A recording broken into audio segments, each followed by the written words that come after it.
Quel est le parcours de David Mignot, CEO de Canal+ Afrique? Si vous voulez en savoir plus sur le business de Canal+ en Afrique, n'hésitez pas à écouter l'épisode précédent. Dans ce CEO Story avec David Mignot, on va découvrir comment sa soif de liberté a drivé ses choix depuis son plus jeune âge, pourquoi il a été recruté par Canal+ pour exécuter son plan stratégique sur l'Afrique, comment il continue à être challengé par ses équipes en tant que CEO. C'est parti pour ce CEO Story avec David Mignot.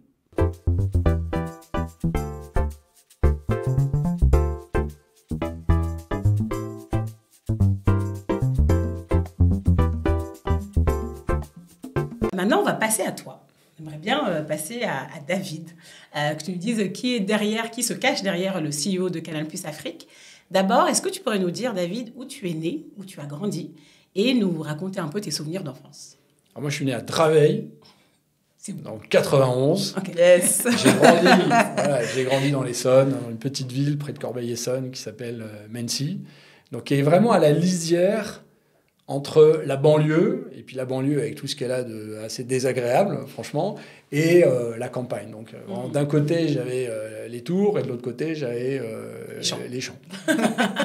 Et ça, ce contexte-là, est-ce que tu as des souvenirs particuliers?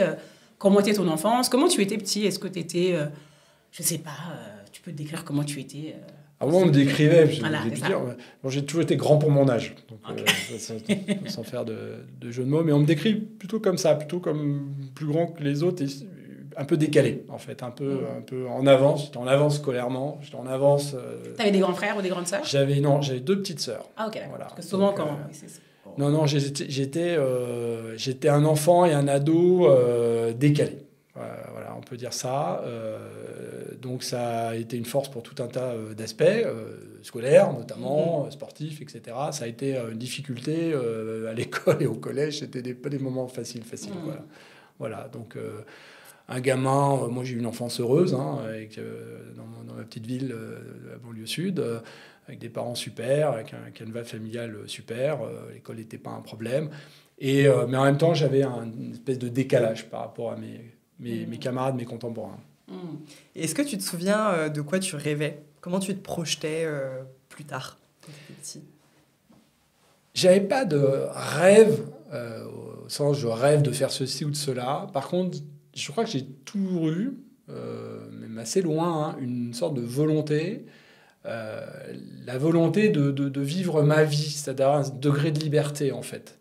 Et c'est pas si... Quand on y réfléchit, il y a peut-être 100 milliards d'humains qu'on peuplé cette planète depuis quelques millions d'années, 100 milliards. La partie de l'humanité qui a une vie qu'elle a à peu près maîtrisée, où elle peut dire, en tout cas j'ai eu un degré de liberté, où une partie significative de ma vie, j'ai pu penser, faire ce que je veux, est infime. C'est terrifiant. L'écrasante majorité de nos ancêtres, l'humanité, et encore aujourd'hui, subit sa vie. Subit sa vie. Et j'avais cette volonté-là. Donc ça passe par tout un tas de réalisations à aller chercher, mais j'avais cette volonté-là depuis vraiment petit, une espèce de conscience de la liberté, en fait. Je suis très attaché à la liberté. Ouais. Ça devient d'où? Je sais pas. Des parents, peut-être, tes grands-parents, je sais pas. Probablement, j'étais dans un univers avec beaucoup de disponibilité culturelle, musicale, littéraire, théâtrale. Enfin, voilà, on était dans un environnement où on avait un accès. Les parents mettaient vraiment un accès complet à la culture, un accès complet à la nature. Donc, je viens d'une famille de grimpeurs, donc tous les dimanches on était en forêt, toutes les vacances on était sur des falaises ou en montagne. Enfin, une grosse connexion, mais sans aspect de contrainte, c'est-à-dire sans morale. La morale, on l'a créée. Donc, je pense que ça a beaucoup forgé cette mentalité de dire finalement, j'ai un environnement, il est disponible, il est là, je prends ce que je souhaite, je vis ma vie. En fait. Voilà. Ça, c'est depuis. C'était pas un rêve en tant que tel, mais c'était une volonté en fait, et encore aujourd'hui, quoi. Et quand tu regardes en arrière, qu'est-ce que selon toi tes parents ou ton entourage de l'époque t'ont transmis et que tu gardes encore aujourd'hui, qui te guide au quotidien? Que ce soit des valeurs, tu vois, D'abord, le goût du travail et de l'effort. C'était assez important. en tout cas chez mes parents. Voilà, c'était important de bien travailler, de faire des efforts, en fait. Y compris de faire le jardin de la famille pour avoir des sous, pour pouvoir sortir. Donc, je déteste les jardins. On a bouffé déjà. Voilà, je dis plus jamais je ferai le jardin. Non, mais bon, ça, c'était important. Qui est un peu dur quand on est gamin, ado, mais je pense que c'était important. Le respect de ce qu'on était, c'est pareil, je trouve qu'on l'oublie. On vit dans ce pays. Moi, je trouve que c'est une chance immense d'être né dans ce pays, d'être né en France, d'être français, d'avoir un passeport français. On le mesure quand on part en expatriation, quand on va un peu partout dans le monde. C'est là, je pense, qu'on mesure la chance qu'on a. Les gens qui sont pas heureux aujourd'hui, prenez l'avion, venez avec moi dans un des pays, vous allez revenir, vous aurez la patate. Et donc ça a été inculqué, de chérir ça, de se dire que ça n'a pas toujours été comme ça. Et donc là, moi je suis d'une génération où les parents sont nés pendant la guerre ou après la guerre. Et c'est quand on discute avec ses parents, et on est plein dans ce cas-là, toute ma génération née dans les années 70, on a des parents qui sont nés pendant la guerre. Mon père est littéralement né sous les bombardements, littéralement. Donc avec Cajuel en Normandie pendant le D-Day. Ma mère est née juste après la guerre dans une période de ticket de rationnement parisien. Évidemment, j'ai 2 grands-parents qui ont passé la guerre dans les camps de prisonniers en Allemagne, des arrière-grands-parents qui sont morts ou amputés. Quand vous voyez les photos, tout à coup, et c'est pas des gens, on va pas 300 ans en arrière, c'est des gens qu'on a connus ou dont on a vu les photos. Et donc, j'ai été élevé dans le respect de ça.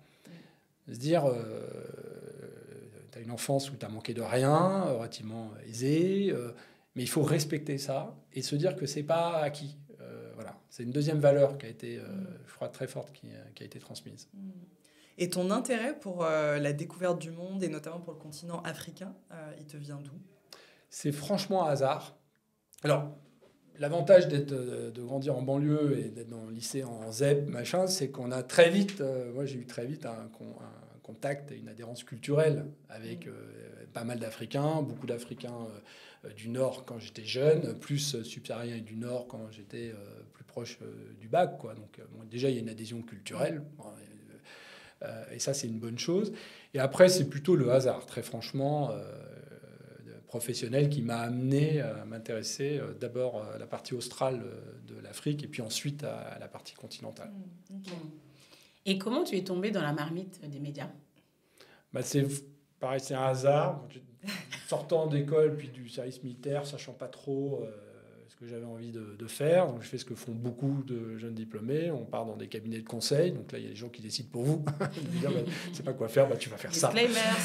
Et du coup, mon premier jour dans mon cabinet, qui était un cabinet qui s'appelait Bossard Consultant, qui a été racheté depuis.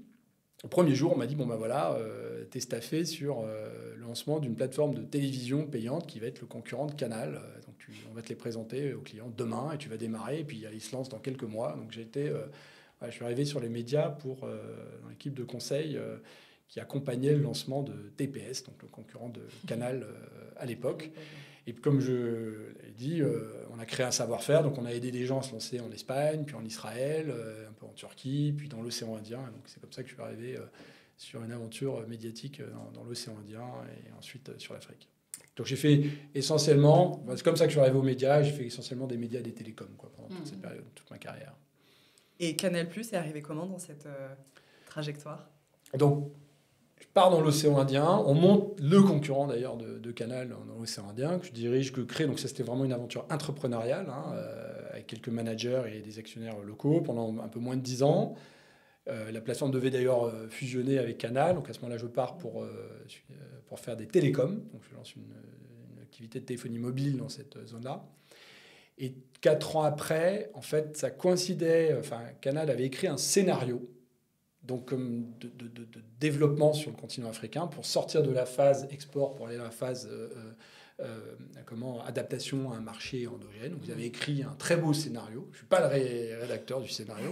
Il fallait un réalisateur du scénario. Et comme j'avais quand même, je pense, pas mal d'expérience de montage de télévision en zone un peu compliquée, j'ai rejoint le groupe pour ça, pour être le réalisateur de ce plan, de ce très beau scénario. Donc directement en tant que CEO Non, je suis arrivé comme directeur de projet.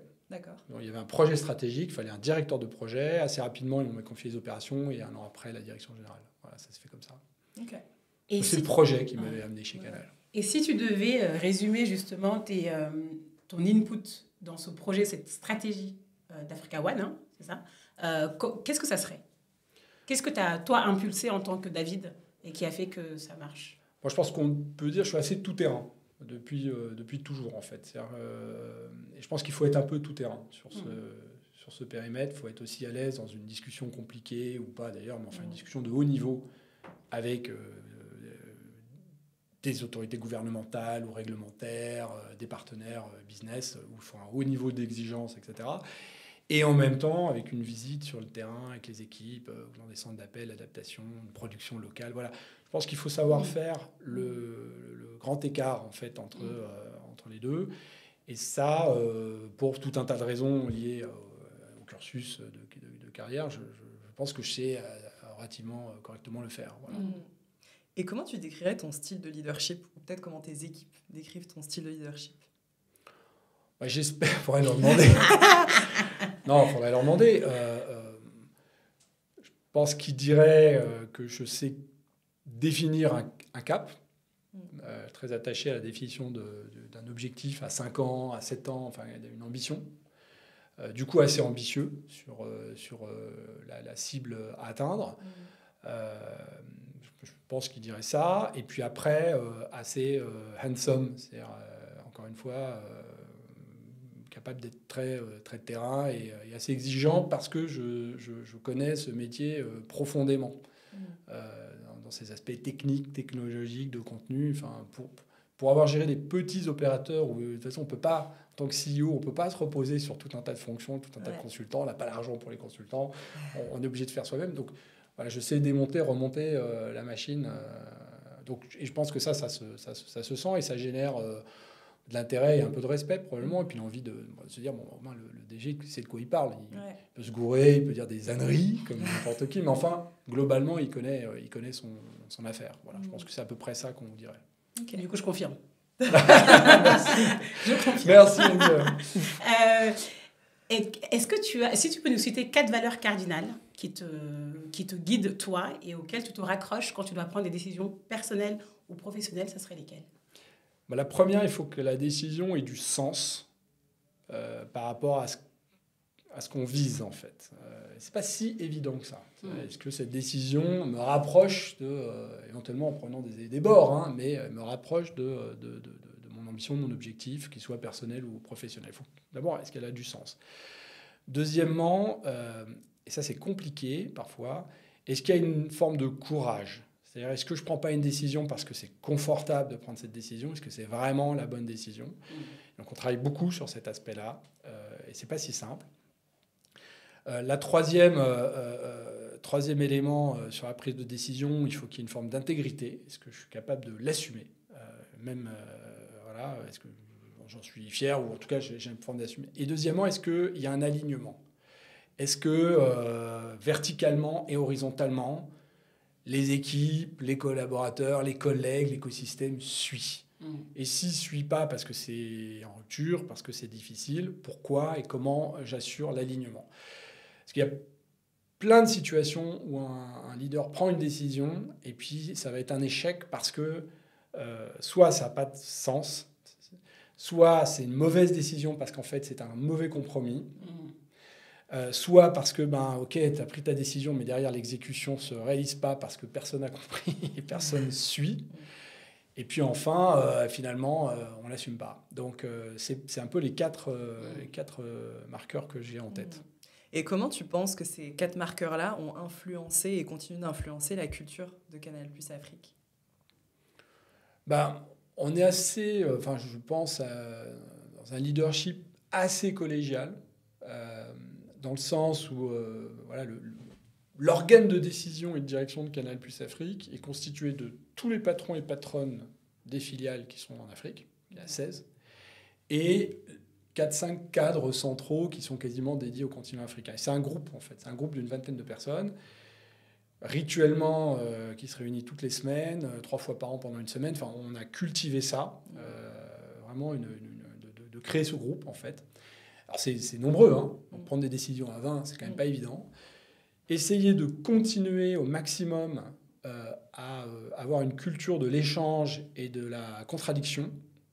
C'est pas évident. Là, il faut que je lutte contre moi-même, parce qu'on peut avoir, par un biais d'autorité, par l'autorité, par l'expérience dans le secteur. Donc, il faut sans arrêt rappeler aux gens et valoriser même la contradiction. Ah, bravo, hein, toi, tu m'as dit que mon truc, c'était vraiment une grosse connerie. Je voulais vraiment te féliciter, t'en remercier. Je caricature, mais c'est limite ça. Ouais. Donc, maintenir ça, un esprit... parce que la vérité est née de la confrontation des points de vue. Hein, je pense que c'est Aristote ou Socrate qui a dû dire ça. Je pense que c'est très vrai. Et par contre, derrière, et ça, c'est le rôle du capitaine et du leader, acter, trancher, dire, bon, OK, on avait plein d'idées, maintenant on fait ça, et faire en sorte que l'ensemble du groupe s'y tienne. C'est ça le modèle, les modalités de... c'est le leadership qu'on essaye, encore une fois, de promouvoir. Et encore une fois, on essaye, et puis j'aurais mes camarades DG qui auraient plein d'exemples pour dire que j'ai pas écouté, qu'on a fait le contraire de ce qu'il fallait, etc. Des contre-exemples, évidemment. Mais on essaye, voilà. Mais après, tu vois, la question que je me pose, c'est en tant que CEO aussi, comment tu arrives à faire en sorte que les autres te challenge? C'est pas évident, je trouve, en tant que CEO, parce que tu as toujours le truc d'autorité, tu parles. Comment on fait ça? Alors, on a beaucoup travaillé là-dessus. Quand je dis beaucoup, c'est qu'on s'est fait accompagner. On a un programme de formation continue dans lequel on se réunit pour les CEO. Okay. On l'a appelé DG+, en fait. Et 3 fois par an, 2 à 3 fois par an, on a un programme de formation de très haut niveau et on fait venir des intervenants, etc. Et par exemple, pour le cas que tu cites, on a beaucoup travaillé sur la qualité de la prise de décision. Comment on fait? Pourquoi il y a eu tant de mauvaises décisions? Qu'est-ce qui a fait que des entreprises ont pris des mauvaises décisions? Qu'est-ce qui a fait que nous-mêmes, on a pris des mauvaises décisions? Donc, on a travaillé sur les biais. On a travaillé avec des spécialistes des biais cognitifs. Donc, comment on fait pour justement... Et donc, pour se protéger des biais, on vous dit qu'il faut être plusieurs. Oui. Vous pouvez refaire 15 fois la même erreur, la même erreur, etc. Et pour éviter ça, typiquement, il faut qu'il y ait un environnement de contradiction. Okay. Il faut... il y a ce petit livre sur les vertus de l'échec qui nous a pas mal inspiré. Exactement. De se dire, alors, je pense qu'en France, on n'est pas du tout dedans. Hein. On aimerait l'être, le truc, mais dans la vraie vie, dans tout le parcours scolaire, et pour accompagner mes enfants encore aujourd'hui, la moindre erreur, tac, tac, rouge, machin. Je voyais le professeur de mes filles qui disait non, mais moi, le par cœur ne m'intéresse pas, je veux qu'on comprenne les cours. Et puis, première interro, il manquait 3 virgules et 2 mots, paf, sabré. Je dis ok. Donc, je pense que c'est très, dans la culture, notamment française, c'est quand même très ancré de jamais commettre d'erreurs. Il faut accepter, et puis après, il faut les analyser. Donc, on a très concrètement, on a la chance d'avoir 16 équipes sur le terrain qui font la même chose, qui ont les mêmes objectifs, avoir plus d'abonnés, plus de satisfaction, plus de ceci, plus de cela. Et donc ça, c'est une formidable outil, parce que si on sait partager ce qui se passe de bien partout, bien sûr. C'est un moteur de progrès, c'est Schumpeter, quoi, très, très efficace. Mais il faut partager l'inverse. Moi, j'ai remarqué qu'il y a beaucoup d'entreprises qui partagent les best practices. On ne partage pas les bad practices. Et ça, c'est quasiment aussi important. Alors là, on a essayé de faire tel type d'offre, tel truc. Ça a été une plantade monumentale. On a perdu de temps. Il ne faut surtout jamais recommencer. C'est assez compliqué. Et donc, on essaye de mettre en place des structures, des rituels, des retours formels pour être sûr qu'on partage les bonnes et les mauvaises idées, par exemple. Voilà. Okay. C'est un gage d'humilité aussi. Oui, les gens le font naturellement s'ils savent que oui, il n'y a pas de... Ils seront pas sanctionnés. Moi, je dis, le MVP en basket, c'est pas celui qui a 100% de réussite, c'est celui qui a 95% de réussite, mais qui marque 25 points par match. C'est pas celui qui fait 2 paniers par match quand il est sûr et qui a 100% de réussite. Donc, c'est cet exemple-là qu'on partage entre nous, en fait. Et peut-être pour finir là-dessus, toi, à titre personnel, en tant que CEO et leader, c'est quoi les aspects sur lesquels tu as envie de progresser dans les prochaines années ? Un des éléments qui peut nous terrifier, c'est la taille, en fait. C'est-à-dire que Canal+ Afrique, on était 300 collaborateurs il y a 10 ans, on est 2000 et quelques maintenant, on est présent effectivement dans tout un tas de pays, on aide à la diversification des autres activités du groupe. Et donc, comment on reste simple? Comment on reste agile dans l'exécution? Comment on gère cette taille, cette croissance? Voilà, ça c'est un élément sur lequel il faut que je travaille. J'ai pas toutes les réponses, en fait. À quel moment l'élastique se tend et fait que, du coup, on va perdre. Comment les structures sont solides et pérennes. J'ai toujours géré les entreprises en disant qu'il fallait préparer la succession, la suite, et que les structures doivent tenir seules. Les grandes entreprises, et pour moi, les grands dirigeants, c'est les gens, quasiment quand ils sont partis, ça n'a rien passé, quoi. Voilà, ça, c'est les éléments sur lesquels je réfléchis et je travaille. Okay. Je ne prétends pas avoir la réponse. Voilà. Ok, super intéressant. Merci de t'être livré autant, surtout qu'on sait que tu n'interviens pas souvent en externe, donc merci d'avoir autant parlé de toi.